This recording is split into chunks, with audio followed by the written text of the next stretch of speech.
విద్యుత్ అవకతవకలపై కమిషన్ విచారణ అయితే కొనసాగుతుంది. కాకపోతే కమిషన్ చైర్మన్ను మార్చాలని సుప్రీంకోర్టు ఆదేశించినటువంటి విషయం తెలిసిందే. ఈ అంశానికి సంబంధించే బీఆర్ఎస్ నేతలు కావచ్చు, కార్యకర్తలు కావచ్చు, అసలు మేము గెలిచేసామని వాళ్ళు ఇప్పటికే సోషల్ మీడియాలో విపరీతంగా ప్రచారం కూడా చేసుకుంటున్నారు.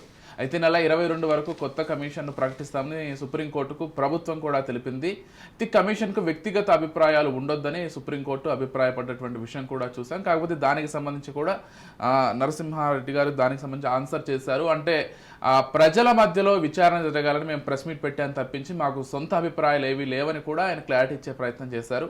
మొత్తంగా విచారణ కొనసాగుతుంది. విచారణ కమిషన్కు సంబంధించి కమిషనర్ మారుతారనేటువంటి విషయాన్ని అయితే సుప్రీంకోర్టు స్పష్టం చేసింది. అరవింద్ గారు ఎలా చూస్తారండి? అంటే బీఆర్ఎస్ నాయకులు తొందరపడి బీఆర్ఎస్ నాయకులకి సంబంధించినటువంటి ప్రకటన పక్కన పెడితే కేసీఆర్ 4 అంశాల్లో అభ్యంతరాలు వ్యక్తం చేస్తూ ఆయన హైకోర్టుకు వెళ్ళారు. హైకోర్టు కొట్టేసిన నేపథ్యంలో సుప్రీంకోర్టుకు వెళ్ళారు.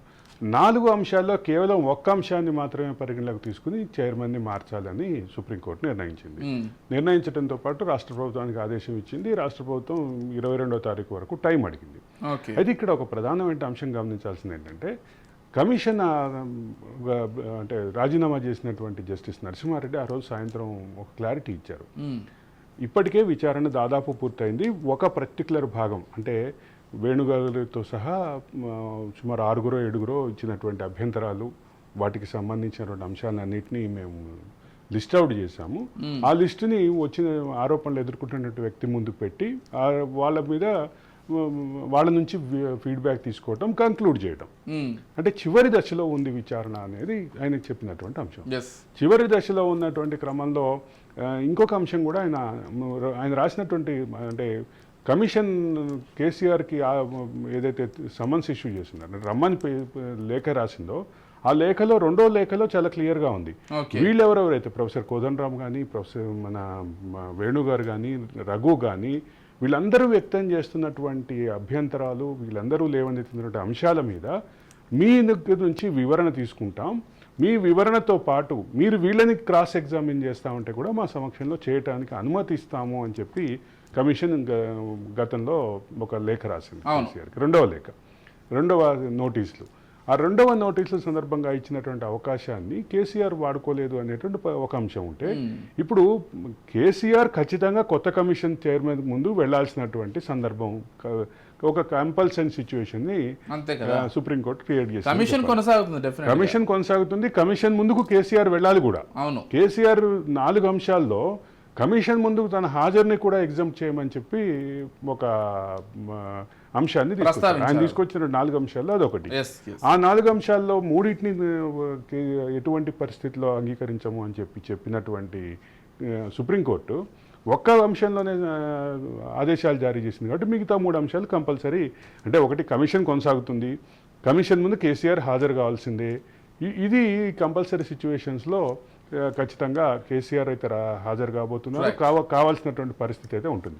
కొత్త కమిషన్ ఎటువంటి నిర్ణయం తీసుకుంది, కొత్తగా వచ్చేటటువంటి కమిషన్ చైర్మన్ ఏ రకమైనటువంటి నిర్ణయం తీసుకుంటారు, ఈ ఏకసభ్య కమిషన్కి సంబంధించినటువంటి ఎవరిని చైర్మన్గా నియమిస్తారు అనేటటువంటి చర్చ, ఊహాగానాలు అయితే రకరకాల పేర్లు వినిపిస్తున్నాయి.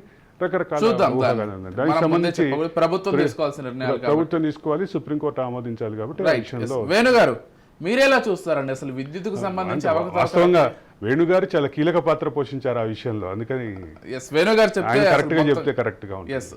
చెప్పండి వేణుగారు, అసలు ఏం జరుగుతుంది విద్యుత్ అవకతవకలకు సంబంధించి? కమిషనర్ మార్పుకు సంబంధించి సుప్రీంకోర్టు ఇచ్చిన తీర్పుకు సంబంధించి కమిషన్ కొనసాగించాలని చెప్పడం, మొత్తం అంశాలకు సంబంధించి ఎలా చూస్తారు? అసలు ఏం జరుగుతుంది? ఇప్పుడు సుప్రీంకోర్టు చాలా ప్రధానమైన అబ్జర్వేషన్ చేసింది. అది ఎప్పుడు స్టాండర్డ్ ప్రిన్సిపల్, న్యాయం చేయటమే కాదు చేస్తున్నట్లు కూడా కనిపించాలనేది. అందువల్ల ఒక పక్కన విచారణ జరుగుతుండగా నిర్ణయాలకు బాధ్యులైన వాళ్ళు ఇంకా తమ నివేదనలు చేయకముందే కొన్ని అబ్జర్వేషన్స్ చేయటం అది అభ్యంతరకరమైన సుప్రీంకోర్టు పరిగణించింది. అది సమంజసమైన వైఖరి. ఎందుకంటే విచారణ జరిపేటప్పుడు అది పూర్తిగా రిపోర్ట్ ఇవ్వాలి తప్ప మధ్యలో అభిప్రాయాలు అలా వ్యక్తం చేయాల్సిన అవసరం లేదు అసలు. న్యాయమూర్తికి ఉన్న రికార్డు చదివి అప్పుడు దాకా మిగతా ఎవరైతే విచారించారో అవన్నీ విన్నా కొన్ని అభిప్రాయాలు వస్తాయి, వచ్చిన తప్పు వస్తాయి సహజం. Yeah. కానీ వాటిని బేస్ చేసుకుని బహిరంగంగా అలాంటి అభిప్రాయాలు వ్యక్తం చేయాల్సిన అవసరం లేదు. అంటే ప్రెస్ కాన్ఫరెన్స్ కి అవాయిడ్ చేసి ఉండాల్సింది అనేది అంతే. ఎందుకంటే అడుగుతారు కనుక ఇబ్బందులు వస్తాయి ఒకటి. ఎగ్జాక్ట్. దాని నుంచి మిగతా అంశాలకు సంబంధించి ఎంక్వైరీ కమిషన్ కి చట్టరీత్యా ఉన్న ఏ అధికారాలు అయితే ఉన్నాయో వాటి పరిధిలో తాను పనిచేయటానికి అన్ని విధాలుగా ఆ అవకాశం ఉందనేది సుప్రీంకోర్టు తీర్పులో ఇమిడి ఉన్న అంశం. అంత ఓపెన్ గా చెప్పకపోయినా మిగతా వాటిని రిజెక్ట్ చేయటం అంటే ఇది కమిషన్ అధికారాలకు సంబంధించి దాని విచక్షణకి సంబంధించింది ఆ అధికారం పరిధిలో అనేది అందులో ఉన్న ఇమిడి అంశం. అందువల్ల ఇక దాన్ని ఏమి క్వశ్చన్ చేయడానికి లేదు. ఇప్పుడు కొత్త న్యాయమూర్తిని చేస్తే ఆయనకి మళ్ళీ ఇవన్నీ మొత్తం ఆయన అధ్యయనం చేయాలి.